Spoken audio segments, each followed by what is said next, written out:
And welcome to the 10-Minute Life Coaching Program. My name is Jay Cleveland Payne. I train people for improved personal and professional development, offering my assistance for those ready to develop their goals into tangible, focused, and achievable plans of action. And this product is one tool that I use to complete my mission. How this podcast works, in 10 minutes time, at the 10-minute mark, you can walk away from this podcast with a life lesson or a business lesson, however you want to take it, and apply it to what you're doing right now. It'll be packaged, ready with tips, and maybe even some tools to go along with it.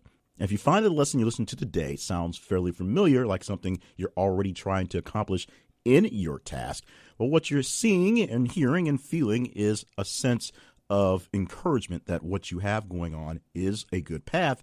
It just maybe need a little bit of seasoning to make it all work better. Find out how I can help you with that by stopping by our website, 10minutelifecoach.com. Now, today I have to do a Taking My Old Medicine podcast where I need to, and am actually about to, do as I say and stop doing so much as I do. The topic for today is slowing down and taking some things off of your plate because your plate's too full. That's something that I don't do very often. I tend to add things on in bits and pieces so many times that then by the time I take a look at it, I have so many little things going, or I just don't know how to give things up. I have an issue, not so much with delegation, but essentially just literally giving up the things that I want to do because I want to do so many things. That issue became very noticeable this last week in a project I'm doing called the No Days Off Project, where my intent is and was to write something, publish something, usually about 158 words or more every single day for 365 days. I began it before the year started, so at the time that I'm recording this, I'm somewhere in the middle high 40s in days. Only this week, I had two incidents. One incident where a glitch happened and I didn't actually set something to post, so I missed a day basically posting because of just fat fingering something. And another issue where I just flat out didn't write. I had all the day long to work on it. I planned to work on it later in the day, and then at the last minute, I decided I was going to not do it because I was going to do some family time. It was a great opportunity to just spend time with my family, and the work didn't get done, and I didn't want to stay up all night going back to my computer and dealing with it. So it just didn't happen.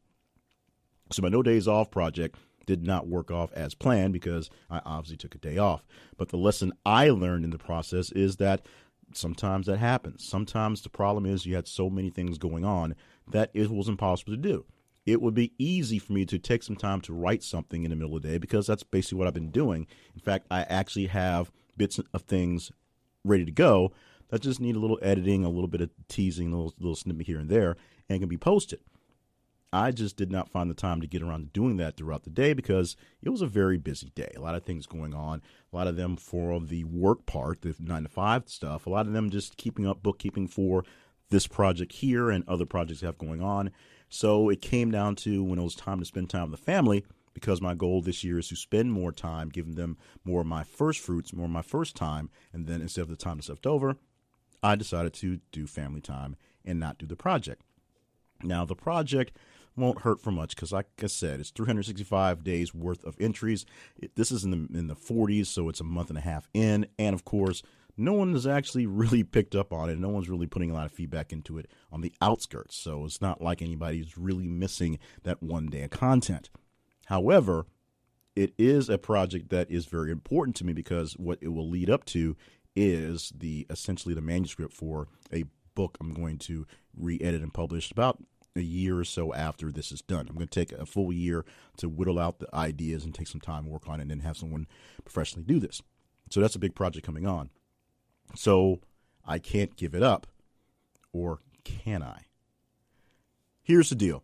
When you have too many things on your plate, too many activities that are quote unquote important or crucial that you must do, you have issues with time. You have very little time to go from the next to the next to the next.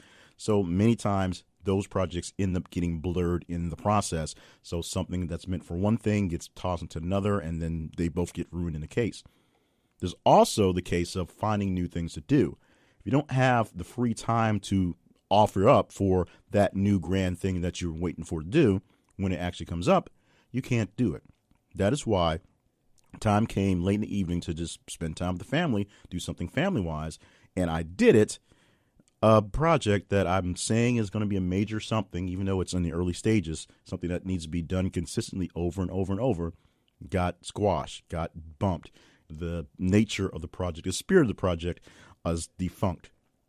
Now, whether anybody actually cares about me writing something for 365 consecutive days and actually posting them every single day is yet to be seen. For you, I want you to use my non-folly in this place to wisen up and think about what you have going on. This is the time to evaluate exactly where you're going and your plans. We had the refresh of the 5-step goal setting process a few episodes ago, so check that out if you're looking for a way to get your goals straight. But it's not even that complicated.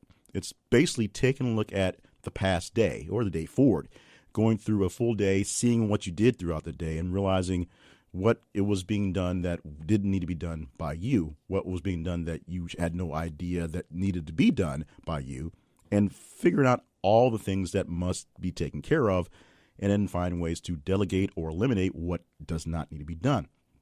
And sometimes that's a hard thing. As I said, I take on projects as an idea comes to mind, as something comes in that I think is a good thing to grow on.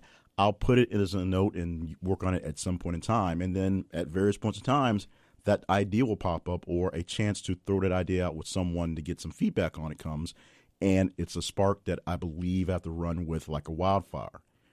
The problem is I have so many other things going on that I don't have the real time and the ability to put full forth effort into everything. And I have a problem letting go of some things. Part of that problem is I'm mostly a one-man operation for the most part.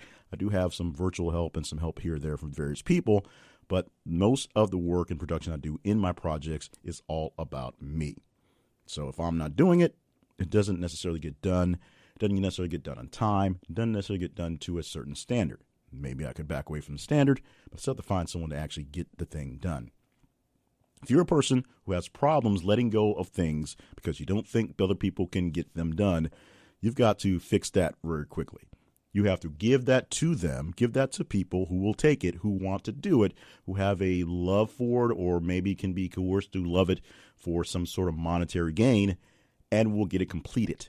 And then you may have to deal with a lack of what you perceive as great contact, great continuity, great work, because it's not the way you did it, or not the path you did it, or not in the time you would have done it, or not in the various forms, or maybe not in the same program. You have to be able to give up how they do it to make sure it is done, because it is done is always better than perfect. That's the first thing you need to do. Find someone to not unload your extra work onto, but to delegate some of the work that you don't need to be doing and you cannot do, so that you have more time to do what you should be doing. On the flip side, you have to make sure you guard the time you have, because if you're going to take on something new, something grand, something glorious, that means you don't have time for some other things. They may not be new, grand, and glorious, but they do take time, and you've already committed that time to those things. So that brand new thing doesn't have the proper amount of time that it can be taken unless you give something else up. There are times that I have to admit where I do give up undivided family time to work on projects, because that's how my brain works. On the flip side, there are times where I incorporate family time into some projects for good or ill. And there's also times like the night before, or at various times where I specifically plan things out where the family is all about the family. So if I want to spend family time, I don't necessarily have to schedule it.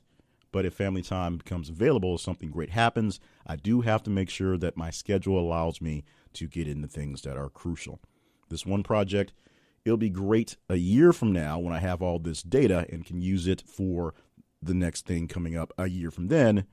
But right now, one day out of 40-something was not that crucial. You have to learn to slow it down a bit. You have to learn to take some things off your plate. You have to take some of the work out of your hands and bless someone, literally bless someone with a chance to do something, because they're looking for ways to grow and improve as well. And they would love to help you out. You'd be surprised how many people are waiting to give you help. And I'm a bad person at this as well, because I'm a bad person at accepting help, because I assume they're just going to mess it up. Let them mess it up. Let them mess it up and let them fix it. Just like the first time you tried it, you messed it up and you had to fix it. And that's the podcast for today. Thank you so much for listening to the 10-Minute Life Coach. I'm not sure about the number of this. We do shows in batches so that we can free up time. One thing I've learned is to do more things batch by batch instead of week by week, so I have things ready to go. So based on where I believe we're in the high 130s or maybe right around 140 or so in episodes. And we have had for about 3, maybe a whole month or so by the time this thing is heard, the actual launch of a beta for the $10 Life Coach. People have been asking me over and over again, how can I help support the cause? How can I join in to get more stuff? How can I be a part of the community that are people that listen and love this thing? And we figured it out. It's a little rough. It's a lot rough. But if you go to 10minutelifecoach.com and click on the button for $10 Life Coach, that's the best way to do that. There's a link there that may work, may not work. Having some issues with the shopping cart, so that's another learning thing as well. That will get you in for the $10 a month, which will support what we have going on. And all the things will be done very simply. It will live inside the website. So we're working the tech issues as we are, but essentially assume you're a beta tester. If you're looking for a discount because you're not sure what you're going to get for this beta test, shoot me an email at info@jclevelandpayne.net, and we can talk about that as well.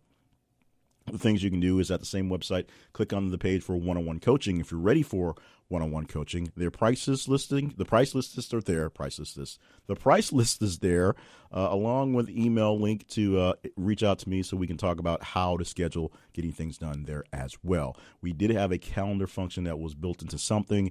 One plugin didn't like another plugin, so the calendar was broken, so we got rid of that. So at the moment, I don't have a nice fancy calendar where you can click a button and schedule yourself. But talk to me. We'll make it work out. In the meantime, the best thing you can always do is share this podcast and share the website. And, of course, listen and subscribe wherever you listen to podcasts from. If someone just sent this to you, go to the website, 10minutelifecoach.com, and click on the button for subscribe, and you can find out where to subscribe to us. We are on Google Play. We are on Stitcher. We are on Spreaker. We're on Apple Podcasts. We also have a link for your RSS feed for whatever podcatcher you like to use specifically. If we're not someplace where you don't want to be, or if you're not someplace where you want us to be, somehow like that, we'll do our best to get ourselves in that thing. Spotify is having some issues. They were taking open submissions. They're not. Some of the podcast hosts have instant Spotify distribution. Mine does not. So until I figure that one out, I'm not on Spotify. I am on iHeartRadio, though, so check that out. A lot of people listen on iHeartRadio. Once again, thank you so much for being a part of the podcast, being a part of the community. Send me all the messages that you want to, need to, have to, and I'll get back to you as quickly as I can. In the meantime, be prepared for another one of these next week, another edition, hopefully a great edition, of the 10-Minute Life Coach.